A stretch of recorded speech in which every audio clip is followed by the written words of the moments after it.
ஹரே கிருஷ்ணா பக்தர்களே, சுத்த பக்தி இணையதளத்திலிருந்து ஒரு கட்டுரை. இந்த ஒரு மாற்றம் உங்கள் வாழ்வை மாற்றும். விருந்தாவனம் பகவான் ஸ்ரீ கிருஷ்ணரின் திவ்ய லீலைகள் நிறைந்த புனித பூமி.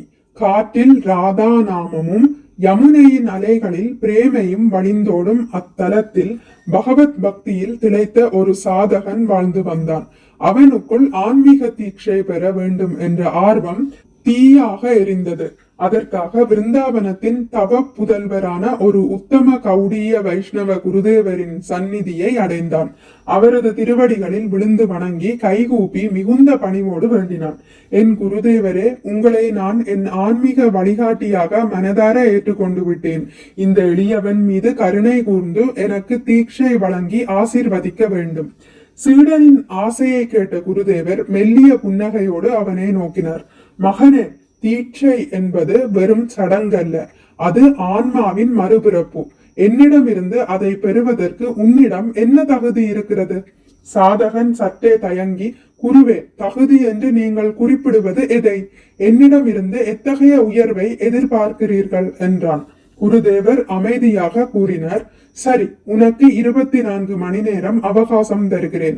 இந்த நேரத்திற்குள் இந்த புனிதமான விருந்தாவன தாமத்தில் உள்ள ஏதேனும் ஒரு உயிரினத்தை விடவாவது நீ உயர்ந்தவன் என்று நிரூபித்து காட்டு. ஒரே ஒரு ஜீவனை விட உனது மேன்மையை உன்னால் நிறுவ முடிந்தாலும் நிச்சயமாக நான் உனக்கு தீட்சை அளிக்கிறேன். அப்படியே ஆகட்டும் குருவே என்று சாதகன் அகமகிழ்ந்து சம்மதித்தான். குருவின் ஆசிரமத்தை விட்டு வெளியேறும் போது அவனது முகத்தில் தன்னம்பிக்கை விளிர்ந்தது. அவன் மனதிற்குள் நினைத்து கொண்டான், 24 மணி நேரமா? எதற்கு? என்னால் இதை 24 நிமிடங்களில் இல்லை, வெறும் 24 வினாடிகளிலேயே நிரூபித்து விட முடியும். ரிக்ஷாக்காரனின் உயர்வு. வழியில் கண்ட ஒரு ரிக்ஷாக்காரனை அவன் கூப்பிட்டு, என்னை வீட்டிற்கு அழைத்து செல் என்றான். பயணத்தின் போது அவனுள் அகந்தை தலை தூக்கியது. நாளை இந்த ரிக்ஷாக்காரனை குருவிடம் அழைத்து செல்லலாம். நான் பணம் கொடுப்பதால் தான் இவன் உழைக்கிறான். என் பணத்தை கொண்டுதான் இவனது பிழைப்பு நடக்கிறது. அதனால் இவன் என்னை விட தாழ்ந்தவன், நான் இவனை விட மேலானவன். ஆனால் வீட்டிற்கு வந்து இறங்கி அவனுக்கு பணம் கொடுத்த கணத்தில் சாதகனின் உள்ளுணர்வு விழித்து கொண்டது. ஐயோ, என் 10 ரூபாய் தாள் மட்டும் என்னை வீட்டிற்கு கொண்டு வந்திருக்க முடியாது. இந்த ரிக்ஷாக்காரன் தன் வியர்வை சிந்தி பாடுபட்டுத்தானே என்னை பாதுகாப்பாக இங்கு சேர்த்தான். இவனது உழைப்பு இல்லை என்றால் நான் எப்படி இங்கு வந்திருப்பேன்? இவன் உழைப்பாளி, நான் அவனையே நம்பி இருக்கும் சோம்பேறி. இவன் என்னை விட எவ்வளவோ உயர்ந்தவன். அடுத்ததாக காய்கறி வியாபாரியின் பெருமை.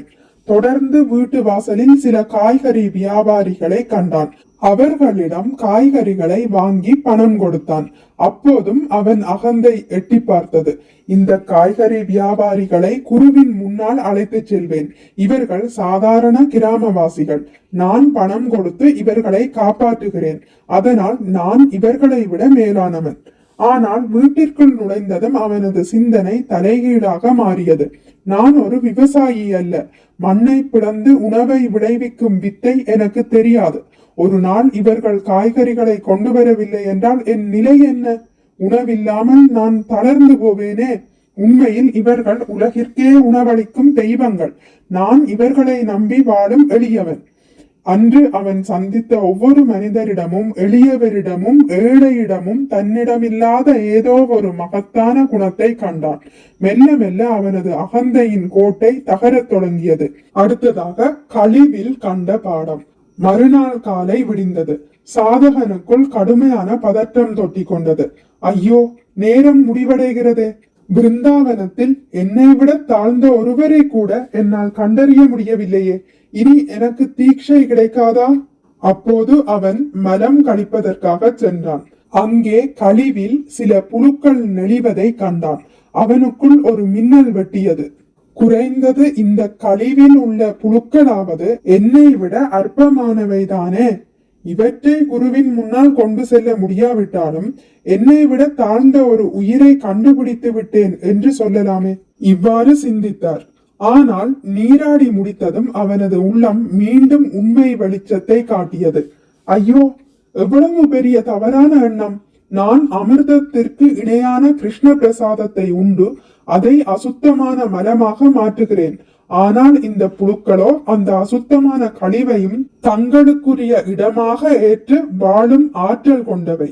கழிவில் வாழும் சகிப்புத்தன்மை கூட எனக்கு இல்லையே. நிச்சயமாக அவை என்னை விட தாழ்ந்தவை அல்ல. நிச்சயமாக தாழ்ந்தவை அல்ல. உண்மையான தகுதி. இறுதியில் கைகளில் எதுவும் இல்லாமல் வெற்று மனிதனாக அவன் குருவின் ஆசிரமத்தை அடைந்தான். அவனது தலை குனிந்திருந்தது. கண்கள் கண்ணீரில் குளித்திருந்தன. குருதேவரின் திருவடிகளில் முற்றிலுமாக விழுந்து சாஷ்டாங்கமாக வணங்கி கூப்பிய கரங்களோடு அவன் கதறினான். என் அன்பிற்குரிய குருதேவரே, என்னை மன்னியுங்கள்.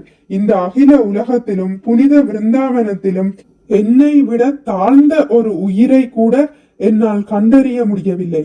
மனிதர்கள், விலங்குகள், ஏன் கழிவில் வாழும் புழுக்கள் கூட ஏதோ ஒரு விதத்தில் என்னை விட உயர்ந்தவையாகவே இருக்கின்றன.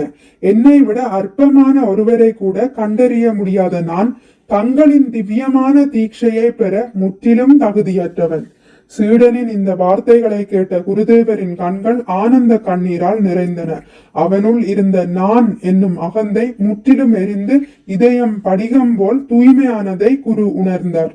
அவனை ஆசையோடு அள்ளி அணைத்து தலையில் கை வைத்து ஆசீர்வதித்தார். மகனே, தன்னை இந்த உலகத்தில் உள்ள எல்லாவற்றையும் விட அற்பமானதாக உணர்வதுதான் திருநாத்தபிசூனிசேன ஆன்மீக வாழ்வின் உச்சகட்ட பணிவு. அந்த பணிவே தீட்சைக்கான உண்மையான ஒரே தகுதி. அகந்தை ஒளிந்த உனது தூய்மையான இதயத்தில் இனி ஸ்ரீ கிருஷ்ணரின் திருநாமம் பிரகாசிக்கும். உன்னை சீடனாக ஏற்க நான் பெருமைப்படுகிறேன். அன்றைய நன்னாளில் குருதேவர் அவனுக்கு திவ்யமான ஹரிநாம தீட்சையை வழங்கி ஆசீர்வதித்தார். நீதி. ஆன்மீக பாதையில் உண்மையான தகுதி என்பது அறிவு, செல்வம் அல்லது பதவியில் இல்லை. தான் அனைவரையும் விட எளியவன் என்ற உண்மையான பணிவில் மட்டுமே இருக்கிறது. அகந்தை அழியும் இடத்தில் பகவான் வெளிப்படுகிறார். மிக்க நன்றி. ஹரே கிருஷ்ணா. உங்களுக்கு இந்த வீடியோ பிடித்திருந்தால் லைக் பண்ணுங்கள், ஷேர் பண்ணுங்கள், சப்ஸ்கிரைப் பண்ணுங்கள். நோட்டிபிகேஷன் பெல்லை அழுத்துவதன் மூலம் அடுத்த பதிவுகள் உங்களை வந்தடையும். பகவான் ஸ்ரீ கிருஷ்ணரை பற்றி கேட்டு மகிழ்வோம். ஹரே கிருஷ்ணா.